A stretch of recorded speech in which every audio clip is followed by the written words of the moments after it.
thank you, Dave, first of all, for joining us in our IPI Converse. Thanks for the invite. You're very welcome. Thank you. So let's talk about our approach with clients, as in IPI's approach with clients. So how would you describe our current approach when working with clients, and how do you feel that it's evolved over time? So, I mean, it's always evolving. So, because everything's always changing. Yeah. And it's kind of people first, I suppose, because, we want to create long-term partnerships with customers. And to do that, you have to have the right people with the right skills to support. So it's not just, I look after sales, but it's not just about sales. It's about all of those people in this business that align with our customer and their needs, demands, wants. So there isn't a standard approach to it, I don't think. We approach it from a fact that we want to put as much support around our customer to create long-term relationships. Yeah, and I guess we become part of their team as well, which is really important, isn't it? Yeah, and I was with a customer yesterday who were undergoing some issues, and one of the things I said to them was, it feels personal to me. We were in it together, as IPI and the customer, fighting, the challenges that they were facing. So, and we've got, I think, lots of examples of that. Yeah. And we've got lots of long-term customers, haven't we? We have, yeah, and as a result, you build relationships with them and friendships that, help you ride the rough bumps, because there are always times when there are challenges and issues on both sides of the fence, really. So, yeah, I think it's part of the core of what we do. Yeah, that's really nice. Okay, so the question I have here are, what qualities or skills do you believe define a great salesperson? I think we've got in my career, I think I'm working with one of the best sales teams I've ever worked with. But that's really, really hard to achieve. And, we've got a different approach, I suppose, we're very active in early careers. So our development program for bringing young people in and graduates to be developed and flow through to become either account managers or new business salespeople, and they're very separate disciplines. So, we've got very clear structure in our teams. But to answer your question about what makes a good salesperson, it's all of those skills. It's listening, it's empathy, it's building relationships. But they also have to understand the customer's business. They have to have a good understanding of how a business operates so that they can help and introduce the right people, because again, a salesperson is almost the conductor of an orchestra here. There are all of the people and the resources we have that support and underpin a salesperson in all of the various disciplines, whether it is a customer account or new business. And they're hard to find. And I know there was a quote, and I think it was Mark Webber, the former Formula One driver. And he said, average is easy. That's why there's a lot of it about. And we don't take average here. I've got a great team, and we've worked really hard, and it's been very difficult to find those people and make sure they're a right fit for our business and for our customers. So I'm really proud of the team we have today. So we've talked about the significance of a great sales team. Obviously, the right salesperson is very, very important, especially with IPI, because we have a huge importance on culture. So how do we ensure that the sales team we build reflects and enhances our company culture? Yeah, that's it's not necessarily easy, actually, because the first thing we look for when we're recruiting people into sales at IPI, regardless of skills, performance, and everything else, the first thing we look for is, what are their values? Are they going to be a cultural fit for our business? And, that has, with Sat's arrival at IP Integration, Lisa, and all of the years of work that's been done more recently on promoting and supporting everyone in IPI and their values and culture, we can't afford to make mistakes. So you could be the best salesperson in the world, but if you're not going to fit with our values, it's not going to work. So when we're looking for salespeople, the absolute paramount priority is the cultural fit. Yeah. Are they going to fit with IPI? and our values. What we're then doing is we're looking at and assessing their experience, their ambition, what we can do to help their development, and obviously what they can do in terms of a sales capability to keep driving IPI and our sales forward. So it all pivots around culture and values. And if you get that right, you get people who are really clear on what's expected of them, really excited and motivated to be part of what we're doing, and ultimately successful. And everybody likes to be successful, and success breeds success, and that's a great outcome from it, really, for everyone. Okay, so clearly busy slide. So obviously this is our sales cycle. It's very long. There's lots of people involved there. It's an example of it, yeah, for sure. Exactly. So how does our sales team collaborate with key stakeholders, both internally and externally, throughout the entire sales cycle? So I guess you just walk us through this. Yeah, that might take some time. I mean, and it's a looped process, really, because we acquire customers. That's part of the new business sales team, and selling to them a vision, I suppose, of what it's like to be part of an IP integration customer portfolio.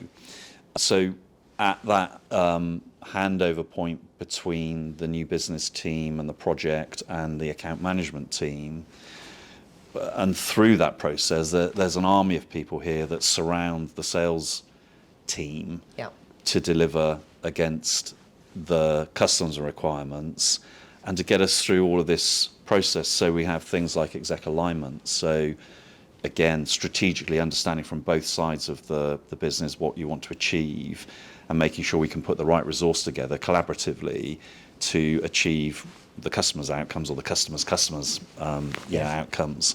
And so there are a lot of touch points across IPI and across the customer, supporting sales, but really driving successful customer outcomes. And I think we've got pretty good at it. And the outcome, or the measure, I suppose, of that is that you get longevity of relationship, as we talked about at the beginning.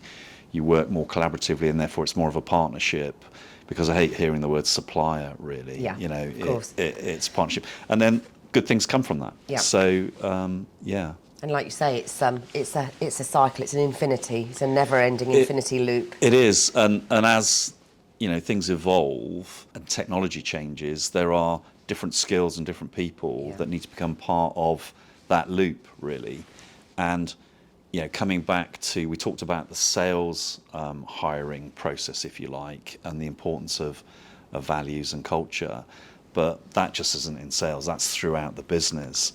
And we have people in roles here, me being a slight dinosaur, having been here 25 years, that, maybe have only existed in the last, 2 years. AI is, one of these, we had a spotlight series and we talked to the subject of AI.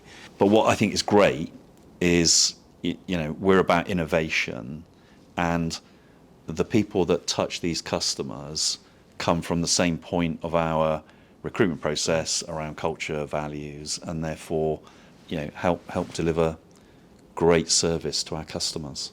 So we're going to talk about how we adapt to client needs. Obviously, it's a rapidly changing business landscape. How do our sales teams stay agile to adapt to the evolving landscape?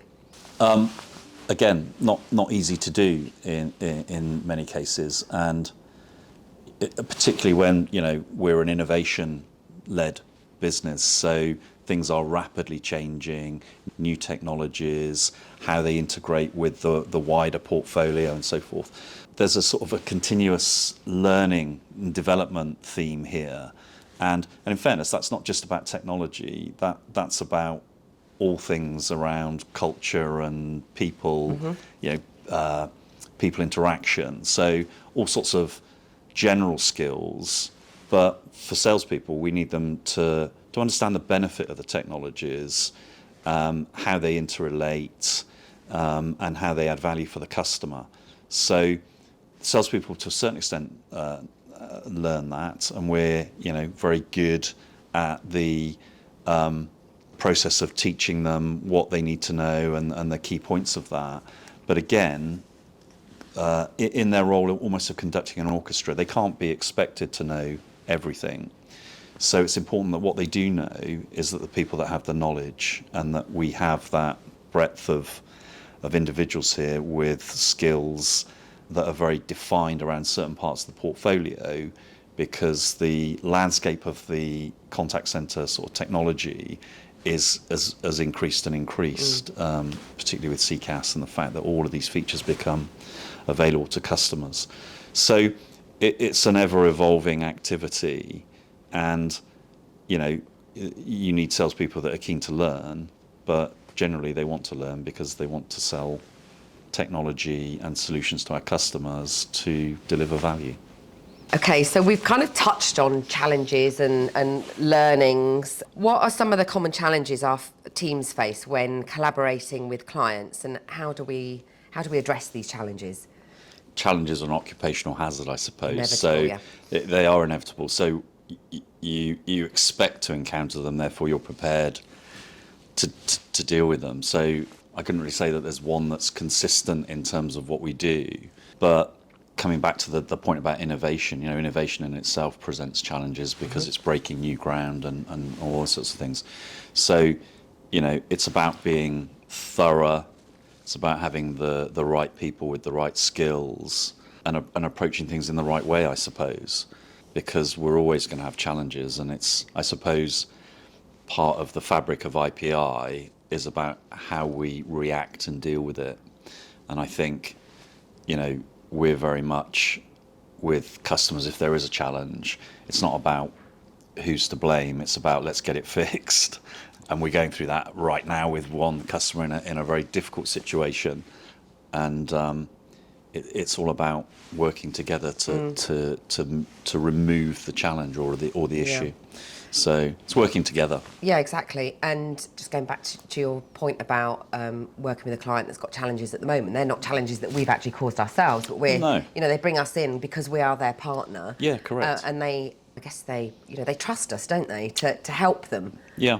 And you build trust over a period of time, don't you? And you build trust in people. And I'm sort of proud to say that, we've got customers that have been with us since like the mid-90s. Through all sorts of challenges and periods, economic climate and, COVID and so forth. So, it's about working together to get the right desired outcome. Yeah. Okay, so let's talk about improvement, feedback. How do we collect and incorporate feedback from our clients? Feedback isn't always wanted, is it, in certain cases? And I remember I was reading an old school report the other day, and for two subjects, it definitely gave me feedback that I needed to pay attention. Which subjects were those, can I ask? It was biology and economics. Okay. And they were very, very clear about my lack of attention. I didn't welcome the feedback. However, we have, again, a lot of touch points across a customer. That means we get different feedback from different people in different ways, I suppose.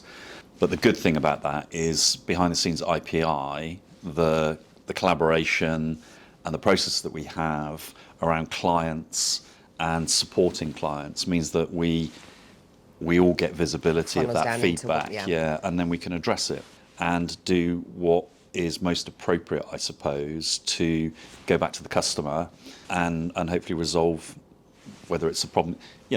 I'm talking about a problem, but we get great feedback. We get great feedback about our projects and the cakes that we provide at Go Live and all sorts of things. So feedback is all part of that loop. And if you remember the snake that we looked at, there's lots of opportunity for feedback across all of that and across the business.